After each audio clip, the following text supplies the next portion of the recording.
खूंटी कहानी मदन मोहन तरुण के कहानी संकलन जंगल जिंदा है से। खूंटी। ट्रेन रुकते ही 4 बुजुर्ग पैसेंजर करीब करीब एक साथ डब्बे में प्रविष्ट हुए। वे पास की थोड़ी बची जगहों में घुसकर किसी प्रकार बैठ गए। उन सबों के पास एक एक गठरी थी जो भारी मालूम पड़ती थी। वे उसे अपने से चिपकाए बैठे थे। आसपास के यात्रियों को उससे बहुत असुविधा हो रही थी। यात्रियों में से कुछ ने उन्हें या तो वे अपने सामान ऊपर रख दें या सामने के हैंगर में लटका दें की सलाह दी। बुजुर्गों ने देखा कि ऊपर रखी चीज़ें ट्रेन की गति से बुरी तरह कांप रही थीं, अतः सामान ऊपर रखना सुरक्षित नहीं था।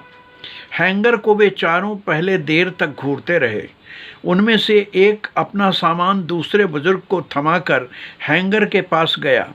पहले उसने हैंगर को बड़े ध्यान से देखा और फिर उसे हिलाने लगा। हैंगर न हिला। बुजुर्ग ने लटक कर उसमें झटके दिए, मगर वह पूर्ववत स्थिर रहा। एक दूसरे के बाद चारों ने एक एक कर उस हैंगर की जांच की और उसकी मजबूती से पूरी तरह आश्वस्त हो गए। उसमें एक बुजुर्ग जब उस हैंगर से अपना सामान लटकाने को बढ़ा तो बैठे बुजुर्गों में से एक ने चिल्लाकर कहा, हाँ हाँ, ऐसी बेवकूफ़ी मत करना। पहले यह हैंगर मजबूत था, परंतु हम लोगों ने उसकी जांच कर कर के उसे बहुत कमज़ोर बना डाला है। हैंगर की ओर बढ़े हाथ रुक गए। बुजुर्ग सज्जन फिर अपनी गठरी से चिपक कर सीट पर बैठ गए। जब इतनी दूर आ ही गए तो थोड़ी दूर और सही। तभी गाड़ी अगले स्टेशन पर रुकी। नौजवानों का एक दल ऊपर चढ़ा। लड़के लड़कियों के इस दल ने चुस्त ढीले रंग बिरंगे कपड़े पहन रखे थे। वे जोर जोर से गा और चिल्ला रहे थे। उनके पास अपनी अपनी थैलियां थीं। पहले उनमें से कुछ सामने खाली जगहों पर बैठ गए, कुछ सामने खड़े हो गए, कुछ ने एक एक कर थैलों को सामने के हैंगर पर लटका दिया। उस हैंगर से अब 15 से ज़्यादा थैले टंगे थे। थोड़ी देर में नौजवानों को किसी चीज़ की याद न रही। ट्रेन चल पड़ी। अब वे अपनी अपनी धुनों में गा रहे थे।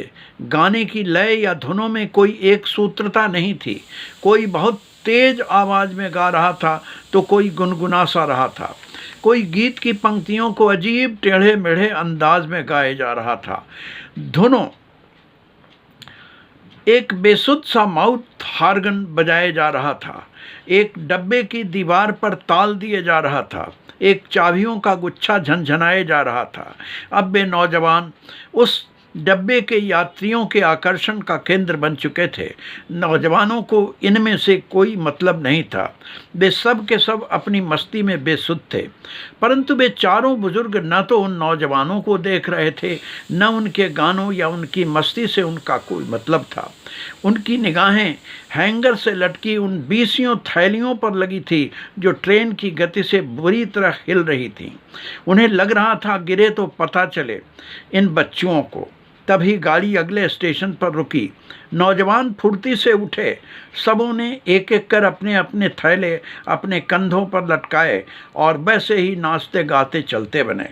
अब बुजुर्गों में से एक को जोश आया। वे अपनी गठरी लिए जैसे ही हैंगर की ओर बढ़े तो उनमें से एक ने करीब करीब चिल्लाते हुए उन्हें रोका, हाँ हाँ, ऐसी बेवकूफ़ी मत करना। एक तो हम लोगों ने उसे हिला हिला कर कमज़ोर कर दिया है, दूसरे अपने सामानों के भार से इन नौजवानों ने उसे और भी कमज़ोर बना दिया है। इस बार वह जरूर टूट गिरेगी। आगे बढ़ने वाला बुजुर्ग फिर अपनी गठरी से चिपक कर बैठ गया।